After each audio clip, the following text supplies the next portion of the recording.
Pakistan Peoples party की क़यादत ने senator बहरा बंतंगी को शोकाज नोटिस जारी कर दिया। पाकिस्तान पीपल्स पार्टी के सेनेटर बहरा बंतंगी का कहना है कि मैंने करारदाद पर वोटिंग के दौरान नो कहा। ABN न्यूज़ से गुफ्तगू के दौरान सेनेटर बहरा बंतंगी का कहना था कि हम चाहते हैं इलेक्शन वक्त पर हों, 8 फरवरी को इलेक्शन होने चाहिए।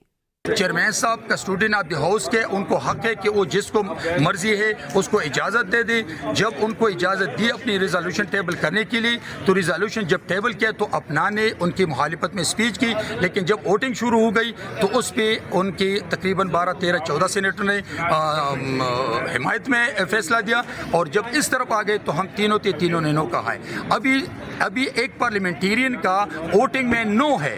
जब हमने नो कहा है तो इट मीन्स कि हम चाहते हैं कि इलेक्शन हो वक्त पे, 8 फरवरी पे इलेक्शन हो। This is not good. As a parliamentarian Pakistan Peoples Party senator मैं कैटेगोरिकली कहता हूं कि 8 फरवरी पे इलेक्शन होना चाहिए।